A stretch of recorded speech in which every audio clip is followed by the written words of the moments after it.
Problem set 6 त्याच्यामधला first पहा. Choose the correct alternative answer for the following questions. Okay, तर याच्यामधला first question पहा. फर्स्ट क्वेश्चन आहे sine theta into cosec theta is equal to question mark दिलेला आहे. तर साइन थिटा आणि कोसेक थिटा हे एकमेकांच्या इन्व्हर्स आहेत लक्षात घ्या, आणि त्याच्यामुळे त्यांचा प्रोडक्ट 1 येतो आपल्याला माहिती आहे. त्यामुळे त्याचा आन्सर येणार आहे ए, 1 येणार आहे. ओके, नेक्स्ट क्वेश्चन पहा. Second, cosec 45 degree is equal to question mark दिलेला आहे. कोसेक 45 डिग्रीची व्हॅल्यू आहे, आपल्याला चार्ट दिलेला आहे, तर त्यानुसार आपल्याला माहिती असणं गरजेचं आहे. किंवा 45 डिग्री 90 डिग्रीचा ट्रायंगल काढायचा आणि त्याच्या आधारे कशी आन्सर मिळवायची आपल्याला माहिती आहे रेशिओची, ट्रिग्नोमेट्रिक रेशिओची. तर इथे बी येतं √2. त्याच्यानंतर थर्ड पहा. थर्ड क्वेश्चन आहे 1 + tan square theta is equal to 1 + tan square theta is equal to sec square theta. हे आन्सर येईल, सी येईल. आपल्याला ही ट्रिग्नोमेट्रिक रेशियो, ट्रिग्नोमेट्रिक आयडेंटिटी आहे, तर त्याच्या आधारे आपल्याला हे आन्सर लिहायचं आहे. ओके, नेक्स्ट क्वेश्चन पहा. नेक्स्ट क्वेश्चन आहे फोर्थ पहा. when we are see at the higher level from the horizontal line angle formed is ... असं दिलेलं आहे. ओके, तर इथे आन्सर येणार आहे अँगल ऑफ इलिव्हेशन. वरती अँगल तयार झाला हॉरिझॉन्टल लाईनच्या, तर अँगल ऑफ इलिव्हेशन असतो, आणि हॉरिझॉन्टल लाईनच्या खाली जर अँगल तयार झाला बिलो दी हॉरिझॉन्टल लाईन, तर अँगल ऑफ डिप्रेशन असतो, हे लक्षात घ्या. तर याच्या आधारे आपल्याला हे आन्सर लिहायचं आहे. ओके, त्याच्यानंतर सेकंड क्वेश्चन पहा. आता सेकंड क्वेश्चन जो आहे तर तो पहा.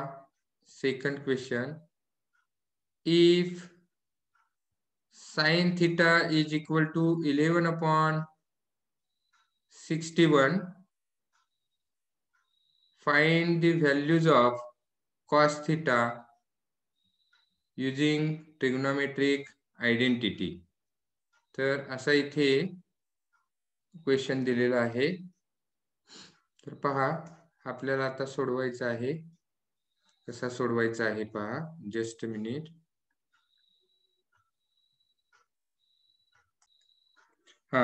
आता गिवन पहा. गिवन काय आहे? sin theta is equal to 11/61. 11/61 पहा. sin theta is equal to 11/61. 11/61. आता आपल्याला याच्या आधारे cos theta ची व्हॅल्यू काढायची आहे. तर आपल्याला इथे ट्रिग्नोमेट्रिक आयडेंटिटी यूज करावी लागणार आहे. तर कोणती ट्रिग्नोमेट्रिक आयडेंटिटी यूज करावी लागणार आहे? तर ज्याच्यामध्ये साइन थिटा आहे, कॉस थिटा आहे, तर असे आपल्याला आयडेंटिटी यूज करावी लागणार आहे. तर आयडेंटिटी आपल्याला झालेली आहे sine square theta plus cos square theta is equal to 1. Is equal to 1. आता याच्यामध्ये व्हॅल्यू ठेवायची आहे. देअरफॉर साइन थिटाची व्हॅल्यू पहा, 11/61 स्क्वेअर आहे, त्यामुळे याचा स्क्वेअर करावा लागेल, ब्रॅकेटचा square, plus cos square theta is equal to 1. आपल्याला cos theta ची किंमत काढायची आहे, त्यामुळे हे इकडे घ्यायचे आहेत. Therefore cos square theta is equal to 1 minus 11 upon 61 bracket square.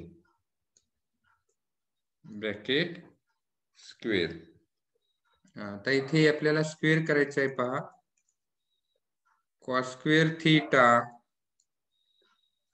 is equal to 1 minus 11 चा स्क्वेअर 121 and 61 चा स्क्वेअर 3721. Just a minute. 21.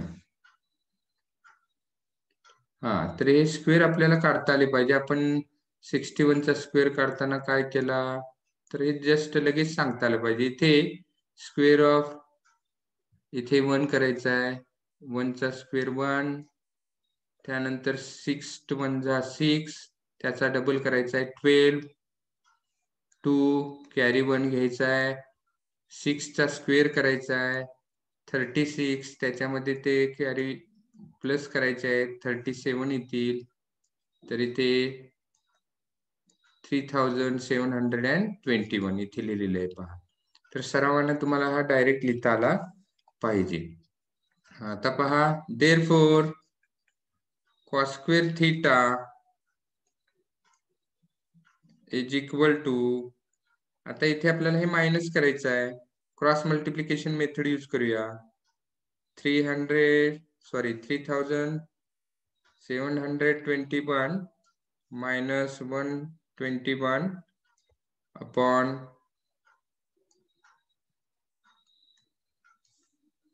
आहे तसा इथे डिनॉमिनेटर येईल. आता याच्यामधून हे आपल्याला मायनस करायचे. न्यूमरेटर पहा,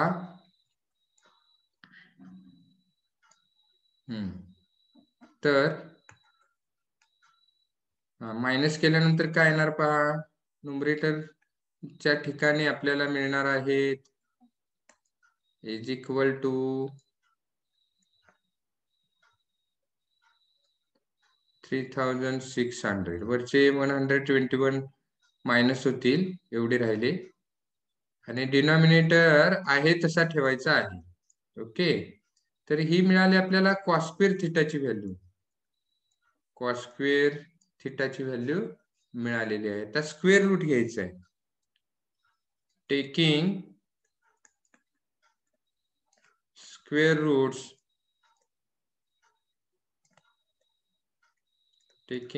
roots of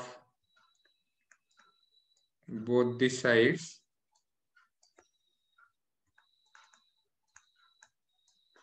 we get cos theta is equal to याचं स्क्वेअर रूट 60 आणि याचं स्क्वेअर रूट 61. कारण ऑलरेडी इथे आपण स्क्वेअर केलेला आहे, त्यामुळे स्क्वेअर रूट आपल्याला तिथे समजतं. ओके, तर इथे आपल्याला cos थिटाची व्हॅल्यू मिळालेली आहे 60/61. ते therefore येईल. ओके, प्रॉब्लेम सेट 6 मधलं सेकंड एक्झाम्पल आहे.